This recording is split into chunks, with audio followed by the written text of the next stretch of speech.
الحمد لله الذي أنزل السكينة في قلوب المؤمنين ليزدادوا إيمانا مع إيمانهم ولله جنود السماوات والأرض وكان الله عليما حكيما أشهد أن لا إله إلا الله وحده لا شريك له وأشهد أن محمدا عبده ورسوله ولا نبي بعده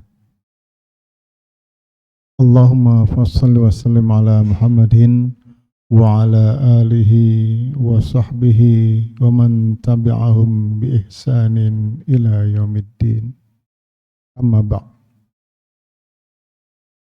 فقال الله تعالى في القرآن العظيم أعوذ بالله السميع العليم من الشيطان الرجيم من همزه ونفخه ونفثه يا أيها الذين آمنوا اتقوا الله حق تقاته ولا تموتن إلا وأنتم مسلمون يا أيها الذين آمنوا اتقوا الله ولتنظر نفس ما قدمت لغد واتقوا الله إن الله خبير بما تعملون صدق الله العظيم.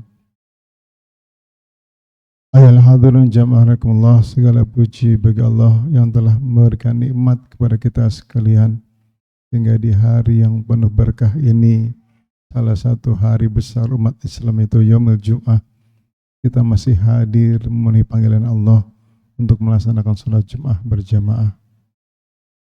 Untuk itu senantiasa kita tingkatkan amal-amal saleh yang akan menghantarkan kita kepada ridha Allah SWT, karena boleh jadi hari ini adalah hari pengampunan yang Allah berikan kepada hambanya yang saleh, yang mampu menjadikan dirinya bertakwa hanya kepada Allah. Inna akramakum indallahi atqakum. Sesungguhnya orang-orang yang mulia di sisiku, kata Allah, adalah orang-orang yang bertakwa. Maka jadikan potensi yang ada untuk diri kita untuk senantiasa menyiapkan bekal sebaik-baiknya. Wa tazawwadu fa inna khairaz zadi taqwa. Berbekallah, sesungguhnya sebaik-baik bekal adalah takwa. Salat dan salam marilah senantiasa kita haturkan kepada Nabiullah Muhammad sallallahu alaihi wasallam yang telah menghantarkan risalah ketauhidan kepada kita semua, sehingga atas izin Allah pula kita masih memegang ajaran yang mulia ini. Inna dinna indal Islam. Dan kita diminta jangan kembali kepada Allah kecuali dalam keadaan husnul khatimah, mati dalam keadaan hamba yang muslim. Wala tamutunna illa wa antum muslimun. Jamaah Allah, tema yang saya sampaikan hari ini adalah bagaimana memproses kehidupan kita dari mulai tidak tahu apa-apa sampai Allah perkenalkan nama-nama yang ada di sekitar kita, sampai kita beranjak remaja, dewasa, memiliki keturunan, dan kembali pulang kepada Allah. Sudahkah kita jadikan potensi kebaikan-kebaikan amal-amal soleh sampai hari ini pantas kita ajukan di hadapan Allah, sehingga Allah ridho dengan amalan kita, sehingga ada panggilan yang indah bagi hamba-hamba yang sudah nyaman, tenang, aman saat berhadapan dengan Allah. Ya ayyatuhan nafsul mutmainnah, irji'i ila rabbiki radiyatan mardiyah wadkhuli fi ibadi wadkhuli jannati. Panggilan kesayangan Allah kepada hamba-hambanya yang sudah ridho dengan Allah dan Allah pun ridho terhadapnya. Wahai jiwa-jiwa yang tenang, ya ayyatuhan nafsul mutmainnah. Panggilan yang amat luar biasa buat hamba-hamba yang sudah ridho dengan Allah. Irji'i ila rabbiki radiyatan mardiyah. Aku ridho, kata Allah, dan engkau pun ridho terhadapku. Baru kita dimasukkan kepada kelompok hamba-hamba yang soleh tadi. Fadkhuli fi ibadi wadkhuli jannati. Fasilitas terbaik adalah kita mampu menikmati jannah atau surganya Allah Subhanahu wa taala. Jamaah Allah, saya ingatkan kembali peristiwa kehidupan kita. Dari awal kita nggak ngerti apa-apa sampai Allah berikan kita kekuatan sampai menjadi lemah kembali dan ada tanda di dalamnya. Al-Quran menyatakan seperti ini. A'udzubillahi minasyaitonirrajim. Bismillahirrahmanirrahim. Allahul ladzi khalaqakum min dha'fin tsumma ja'ala min ba'di dha'fin quwwatan tsumma ja'ala min ba'di quwwatin dha'fan wa syaibah yakhluqu ma yasha wa huwal alimul qadir. Allah menjadikan diri kita ini dalam posisi lemah. Posisi ketika baru lahir, kita tidak memiliki daya apa-apa. Hanya tangisan saja, hanya kalimat yang pendek saja kita ungkapkan, mesti orang tua kita paham. Oh, tangisan kita ini kita lapar. Oh, tangisan ini kita sedang sakit. Oh, tangisan ini kita sedang membutuhkan orang tua kita. Posisi dha'fin. Mimma ba'di dha'fin kuwatan. Setelah hal dijadikan lemah itu kuat. Karena asupan gizi, asupan makanan yang luar biasa dari ASI ibu kita, dari makanan yang ada yang halal diberikan oleh orang tua kita, ayah kita. Kembali dha'fin kuwatan, menjadi kuat. Masa-masa kecil boleh jadi kita mungkin tidak tahu bagaimana caranya berdiri, bagaimana caranya berlari. Tidak pernah orang tua kita mengajarkan. Nak, jalan seperti ini ya, nak lari seperti ini, tidak pernah. Seringkali orang tua dikejutkan dengan, kok tiba-tiba anakku sudah bisa berdiri, kok tiba-tiba anakku sudah bisa berjalan, berlari, dan seterusnya. Sudah bisa melafalkan beberapa kata. Tidak pernah orang tua ajarkan. Allah yang langsung ajarkan. Posisi lemah menjadi kuat. Beranjak menjadi batita, balita, remaja, dewasa. Lulus SD, SMP, SMA, kuliah, bekerja, menikah. Sampai punya keturunan kembali. Kemajala mimba ada kuatin. Kembali lemah. Dha'fin. Dan ada tandanya. Asyaibah. Uban. Maka beruntunglah buat kita yang sudah dalam posisi sudah ada uban, sudah ada tanda bahwa sebentar lagi kita akan pulang ke hadapan Allah SWT. Meskipun dalam beberapa hal banyak pula yang masih belum beruban pun pulang kepada Allah SWT. Tapi tanda normatif adalah dari lemah, kuat sampai lemah kembali, dan ada tandanya berupa uban. Yakhluqu ma yasha, Allah menjadikan itu menjadi kehendak dari Allah SWT. Huwal alimul qadir, dan Allah Maha mengetahui lagi, Maha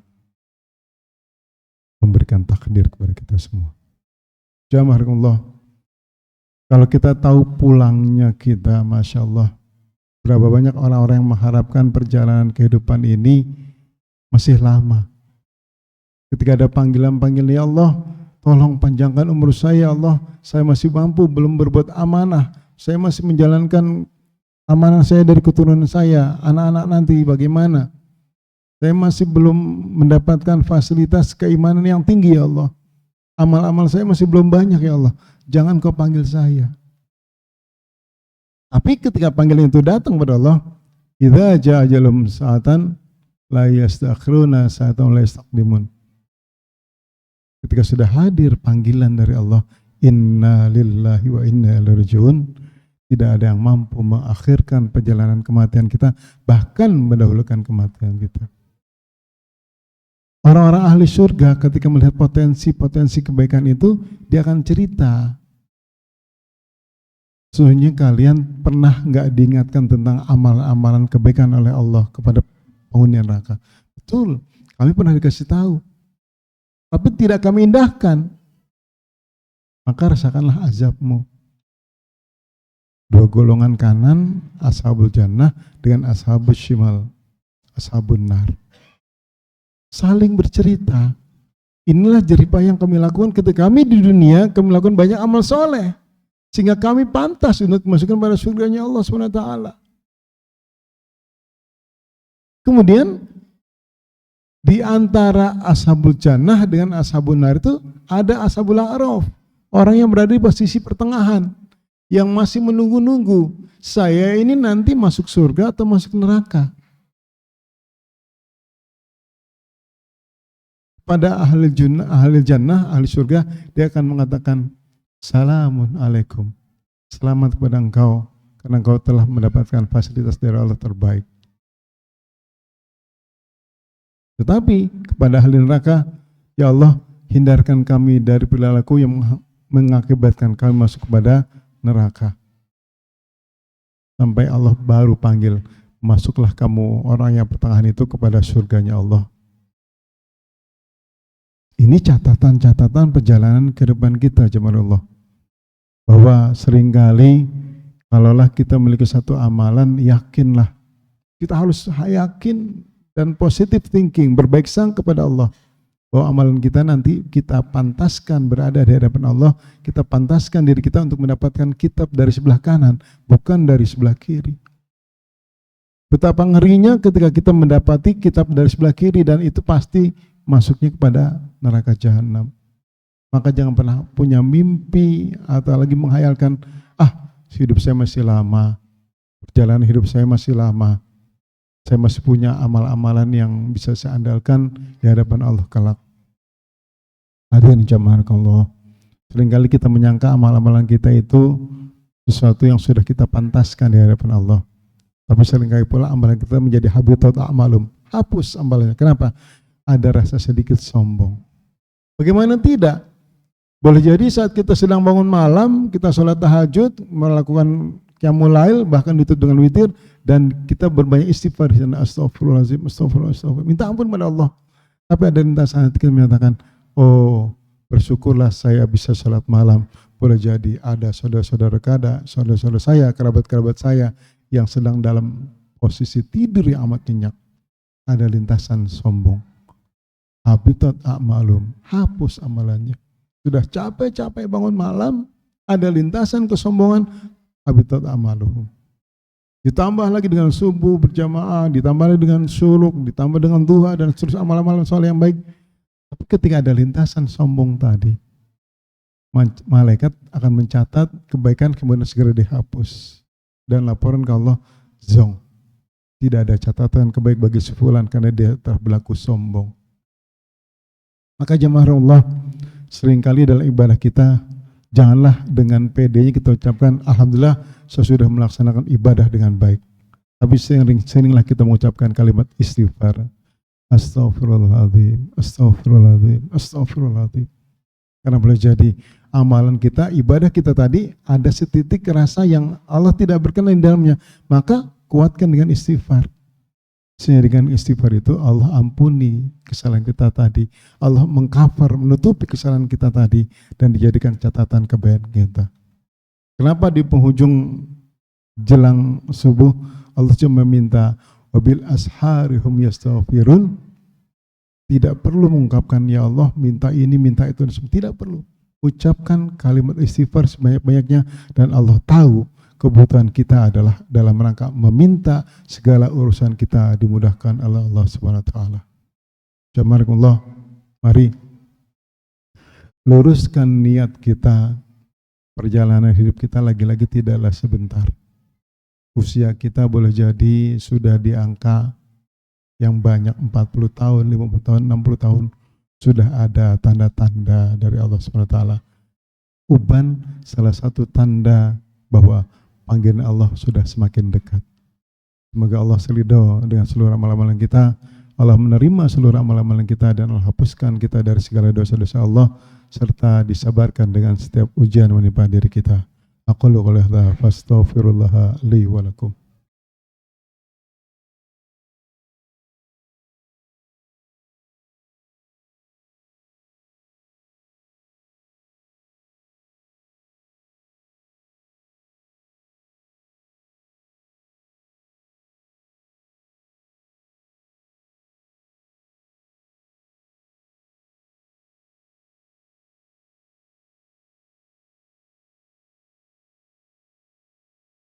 Alhamdulillahilladzi arsala rasulahu bil huda wa dinil haqq liyudhhirahu 'ala dini kullihi wa kafa billahi syahida. Asyhadu an la ilaha illallah wahdahu la syarikalah wa asyhadu anna Muhammadan 'abduhu wa rasuluhu la nabiyya ba'dah. Allahumma shalli 'ala Muhammad wa 'ala ali Muhammad kama shallaita 'ala Ibrahim wa 'ala ali Ibrahim wa barik 'ala Muhammad wa 'ala ali Muhammad kama barakta 'ala Ibrahim wa 'ala ali Ibrahim innaka Hamidum Majid. Subhanallah. Akuilah bahwa kita ini zalim. Akui. Karena boleh jadi amal-amalan kita sekian lamanya tidak mampu menghapuskan kita dari rasa sombong kita. Jika Allah ingatkan, wahai Nabi Adam, la taqraba hadhihi syajarah fatakuna minal khasirin. Jangan kau dekati pohon ini, kau akan rugi. Tapi dilakukan. Kenapa? Godaan iblis laknatullah. Sehingga karena khilaf tersebut, karena merasa bersalah, ada doa yang sampai hari ini bisa kita pantas lakukan pada Allah. Rabbana zalamna anfusana wa illam taghfir lana wa tarhamna lanakunanna minal khasirin. Nabi Yunus alaihissalam ketika dia menghindar dari jamaahnya karena susah untuk mendapatkan petunjuk bagi umatnya, untuk mendapatkan hidayah, ditinggalkan umatnya dan Allah berikan hukuman. Diberikan gelar Nun karena dia dilemparkan di tengah laut dalam kondisi malam gelap gulita, masuk ke dalam perut ikan yang gelap dan dibawa ke dasar laut yang paling dalam. Tidak ada kata-kata yang dia sampaikan kecuali La ilaha illa anta subhanaka inni kuntu minadh dhalimin. Tidak ada Tuhan melainkan Engkau ya Allah, sesungguhnya aku termasuk hamba-hamba yang zalim. Nabi Musa alaihissalam ketika dia tahu setelah bertempur, setelah berkelahi dengan musuhnya sampai musuhnya mati, dia mengakui, ya Allah, inni zalamtu nafsi faghfirli. Aku telah menzalimi diriku, ya Allah, ampuni aku. Maka buat kita, kenapa kalimat-kalimat kita merasa zalim tidak pernah kita ungkapkan pada Allah SWT? Jadikan itu sebagai tanda bukti bahwa kita merasa, ya Allah, saya ini gak punya daya apa-apa. Saya awalnya lemah, kemudian kuat, Engkau jadikan lemah kembali. Saya tidak punya kekuatan apa-apa. Maka hari ini saya minta, ya Allah, turunkan pertolongan-Mu, berikan petunjuk-Mu, agar hamba menjadi hamba-hamba yang beriman. Maka jamaah rahimakumullah, kita tundukkan hati kita, jiwa kita di hadapan Allah SWT. Karena boleh jadi sekian lama kita zalim kepada Allah, sekian lama kita berbuat maksiat kepada Allah, dan hari ini kita minta Allah ampuni segala kesalahan kita, Allah maafkan segala kekeliruan di antara kita, dan Allah sabarkan kita dengan segala ujian yang menimpa diri kita. Wardallahu man sadatina Abu Bakar wa Umar wa Uthman wa Ali wa sahabati ajma'in wa tabi'in wa tabi'in bi ihsanin ila yaumiddin. Allahumma a'inna ala dzikrika wa syukrika wa husni ibadatik. Allahumma ighfir lana wa li walidina warhamhum kama rabbawna shighara. Allahumma arina al-haqqa haqqa warzuqna ittiba'ah wa arina al-batila batila warzuqna ijtinaba. Ya muqallibal qulub tsabbit qulubana ala dinik. Ya musarrifal qulub sarrif qulubana ala ta'atik. La ilaha illa anta subhanaka inna kunna minadh dhalimin. Rabbana zalamna anfusana wa illam taghfir lana wa tarhamna lanakunanna minal khasirin. Rabbana hab lana minas salihin. Rabbana hab lana min azwajina wa dhurriyyatina qurrata a'yun waj'alna lil muttaqina imama. Rabbana ij'alna muqiminnas shalah wa min dhurriyyatina rabbana wa taqabbal du'a. Rabbana atina fid dunya hasanah wa fil akhirati hasanah wa qina adzaban nar. Rabbana taqabbal minna innaka antas samiul alim wa tub alaina innaka antat tawwabur rahim. Walhamdulillahirabbil alamin. Aqimis shalah.